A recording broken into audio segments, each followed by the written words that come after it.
Hello all வணக்கம். அடம் பிடிச்சாங்க ஸ்ரீலங்கா, நான் ஜெயிக்கவே மாட்டேன் அப்படின்னு அடம் பிடிச்ச மாதிரி இருந்துச்சு. சூப்பர் ஓவர் போய் டூ ஆல் அவுட் ஆகி ஃபர்ஸ்ட் பால்ல ஃபோர் அடிக்க விட்டு மிஸ்ஃபீல்ட் விட்டு எத்தனையோ சான்சஸ் கொடுத்து கொடுத்து கொடுத்து ஜெயிச்சாங்க. உங்க இனிஷியல் தாட்ஸ் என்ன போயிடாது? ஒரு பாட்டு பாடிட்டுமா சார், நீங்க பர்மிஷன் பாடுங்க கொடுத்தீங்கன்னா? பாடுங்க ப்ளீஸ், எல்லாம் நிறைய பேர் கேட்குறாங்க. ஒளிமயமான எதிர்காலம் உன் உள்ளத்தில் தெரிகின்றதே. இவங்க 2026 வேர்ல்ட் கப்ல ஹோஸ்ட், அதனால டைரக்ட் என்ட்ரி. இது எந்த விதத்திலயா நியாயம்? எந்த விதத்துல இது நியாயம் சொல்லுங்க? ஒரு இந்த மாதிரி ஒரு படு கேவலமான ஒரு கிரிக்கெட்டு. அதனாலதான் நான் திருப்பி திருப்பி சொல்லுவேன், நீங்க எவ்வளவு பெரிய பிஸ்தா பிளேயரா இருக்கலாம், எவ்வளவு ரன் அடிச்சிருக்கலாம், கிரிக்கெட் கோச்சிங் இஸ் டிஃபரெண்ட். நீங்க எவ்வளவு பெரிய ஃபார்மர் லெஜெண்டா இருக்கலாம், அது எப்படின்னா உங்களுக்கு அந்த லெஃப்ட் ரைட் காம்பினேஷன் மெயின்டைன் பண்றாங்களா? மணிந்து அசரங்கா நம்பர் 4. என்ன வேணும் உங்களுக்கு? 5 ஓவர்ல 29 ரன் அடிக்கணும், 8 விக்கெட் இருக்கு. மணிந்து அசரங்கா, அதுக்கப்புறம் சைத்தசலங்கா அவுட் ஆன உடனே காமிந்து மெண்டிஸ் ஒரு பேட்ஸ்மேன், அவருக்கு பதிலா ரமேஷ் மெண்டிஸ் அனுப்புறாரு. ஒருவேளை இப்ப என்ன சொல்றது, பேசுனது காதல விழாம போச்சுன்னு நினைக்கிறேன். மெண்டிஸ் உடனே அந்த மெண்டிஸ் போயிட்டார் போல இருக்கு. இந்த மாதிரி ஒரு பேசிக் அண்டர் 16 லெவல் திங்கிங் கூட உங்களுக்கு இல்லைன்னா எப்படியா ஜெயிப்பீங்க? அதுவும் இன்னொன்னு பாத்தீங்கன்னா, இப்ப என்ன பண்ணாங்க வழக்கம் போல, இப்ப டாஸ் வின் பண்ணி என்ன பண்ணாங்க? போலிங். ஏன்னா இவங்க கிட்ட இருக்கிறது Malcolm marshal, கர்ட்லி Ambrose, Muthiah Muralidharan, Shane வான், அனில் கும்ப்ளே. போலிங் போடுறது தப்பே கிடையாது. ஏன்னா திருப்பியும் 3வது நாள் ஆடுறாங்க அப்படிங்கும் போது ரெண்டாவது மேட்ச ஸ்கொயரா திரும்பிச்சு. போன மேட்சே நான் என்ன சொன்னேன், 162 ரன்னு. அது ஒரு மாதிரி போயிருக்கும். இருந்தாலும் India good player of spinners, அதனால உங்களுக்கு இதா ஆனா இருக்கும் இது அப்படின்னு. ஃப்ரெஷ் விக்கெட்னு சொன்னாங்களே. ஃப்ரெஷ் விக்கெட்டா? இப்படி திரும்ப ரியான் பராக் போட்டா என்னதான் சார் ஃப்ரெஷ் விக்கெட்? உங்களுக்கு கண்டிஷன்ஸ் ரொம்ப கீ. உங்களுக்கு எந்த மாதிரியான நீங்க ஒரு ரமேஷ் மெண்டிஸ், மகேஷ் தீக்ஷானாலாம் வச்சு நீங்க மேட்ச் ஜெயிச்சிருவீங்களா? நீங்க எந்த மாதிரியான ஒரு ஸ்பின்னர்ஸ் நீங்க வச்சிருக்கீங்க? அவங்க எந்த மாதிரியான ஒரு ஆளுங்க போது நீங்க ஃபர்ஸ்ட் உங்ககிட்ட இருக்கிறது 2.5 பேட்ஸ்மேன். ஓகே, உங்ககிட்ட இருக்கிறது 2.5 பேட்ஸ்மேன்.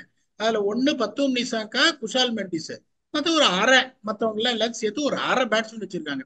ஒன்னே ஒண்ணு எப்ப இந்த எபிசோடு பாக்குறாங்க போல இருக்கு, நான் பிளேயிங் கேப்டனை டிராப் பண்ணிட்டாங்க. அதுவும் நீங்க வேற சொன்னீங்க 10 பேர் வச்சு ஆடிங்கன்னு. சரி, 10 பேர் வச்சு ஆட முடியாது, ரூல் கஷ்டம் அப்படின்னு சொல்லிட்டு அந்த நல்ல டேலண்ட் நீங்க முதல்லயே கேட்டீங்க அந்த விக்ரமசிங்க பத்தி. அவர் எப்படின்னு நான் சொன்னேன், ரொம்ப நல்ல டேலண்ட், கொஞ்சம் யங்ஸ்டர், ராவா இருக்காரு அப்படின்னு.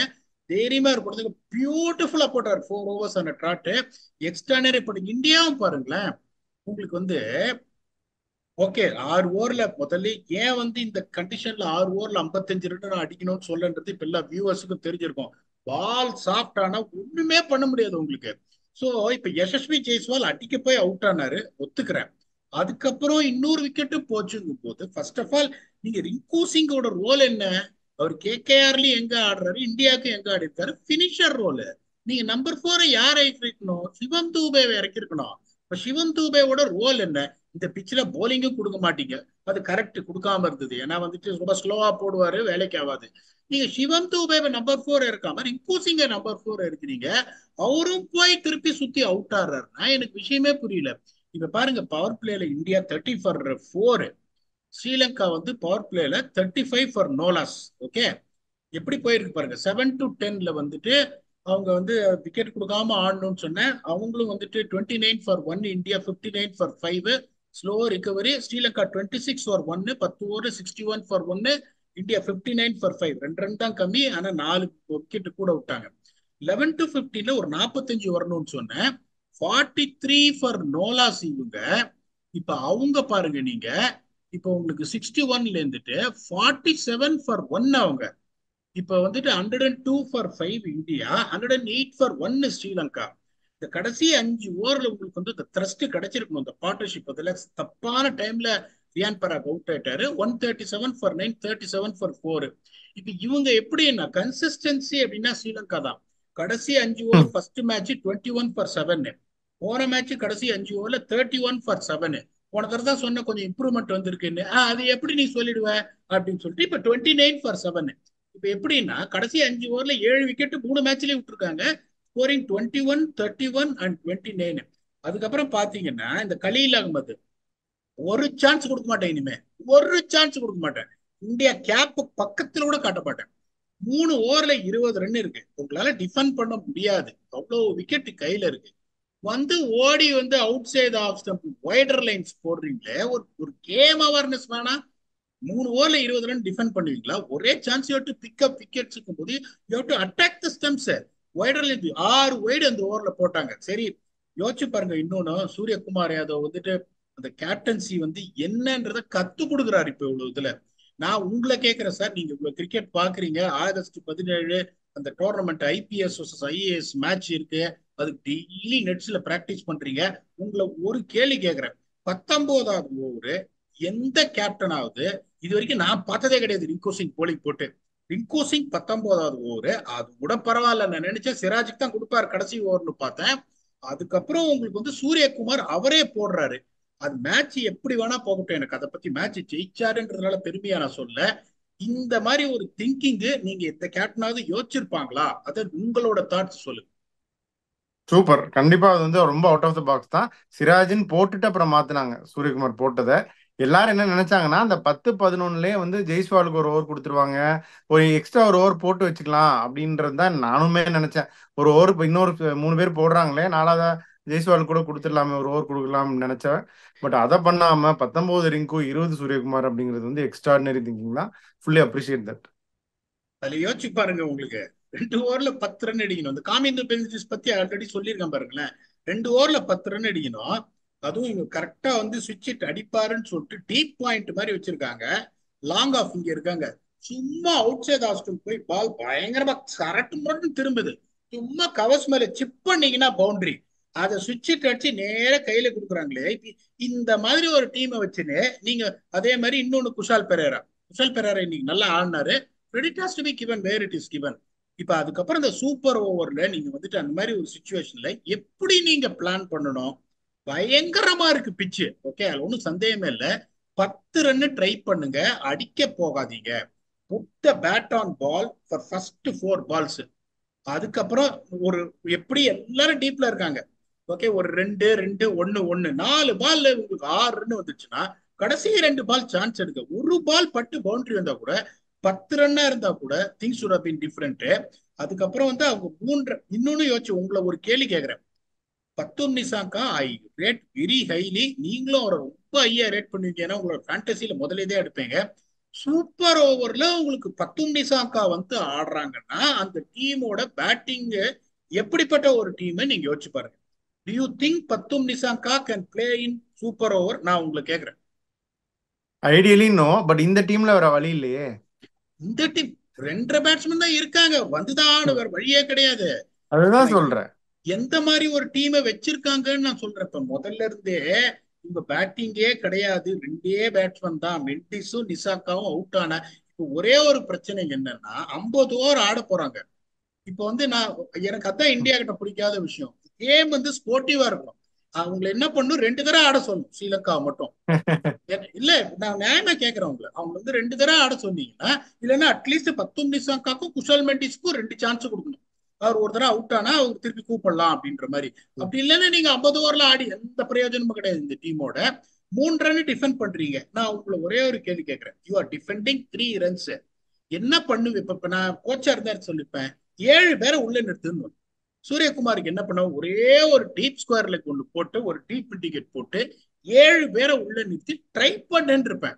பார்த்தா பவுண்டரி லாங் ஆன் ஒருத்தர் இருக்காரு, டீப் டிக்கெட் ஒருத்தர் இருக்காரு, டீப் ஸ்கொயர்ல ஒருத்தர், லாங் ஆஃப் ஒருத்தர், டீப் பாயிண்ட். எப்படியா 3 ரன் டிஃபெண்ட் பண்ணுவீங்க? What kind of thinking is that? நான் சாதாரணமா கேட்கிறேன். ஏன்னா வந்துட்டு இந்த மாதிரி ஒரு இன்டர்நேஷனல் லெவல்ல இந்த ஒரு பேசிக் திங்கிங் இன்னொன்னு எனக்கு இந்தியாவையும் நான் பாயிண்ட் அவுட் பண்ணோம். அந்த குஷால் பெரேரா வந்து சுவிட்ச் இட் அடிப்பாருன்னு பயந்துன்னு அவருக்கு வந்துட்டு பாயிண்ட பயங்கர ஸ்கொயரா வச்சுட்டு லாங் ஆஃப் வச்சுட்டு அவருக்கு என்ன பண்ணாங்க, ஆஃப் சைட் ஃபீல்ட் டோட்டலா ஓப்பன் விட்டாங்க. அவர் பின்னாடி போய் அடிச்சுனே இருந்தாரு. அந்த ஸ்விட்சுக்கு பயந்துன்னு அந்த ஒரு ஓப்பன் ஃபீல்டு அப்படியே விட்டு அங்க நிறைய ரன் அடிச்சிட்டாரு. அந்த ம். சுச்சுவேஷன்ல நீங்க என்ன பண்ணணும்? இப்ப சொல்றேன் பாருங்க என்ன பண்ணணும்னு. மிடாஃப உள்ள வைக்கணும். மிடாஃப உள்ள வச்சுட்டு ஒரு பாயிண்ட் அந்த மாதிரி ஸ்கொயரா வச்சுட்டு அவருக்கு ஸ்விட்சுக்கு எக்ஸ்ட்ரா கவர்ஸை கொஞ்சம் ஸ்ட்ரெயிட்டா வைக்கணும். ஸோ மிட் ஆஃப் மேல சிப் பண்ணா கூட எக்ஸ்ட்ரா கவர்ஸ் ஓடிட்டு தடுக்க முடியும். நீங்க ஒரு ஷாட்டை ஒரு ஆர்டர் சொல்லி இப்படி ஓப்பன் அப் பண்ணி விட்டீங்கன்னா 137 run, it is very difficult.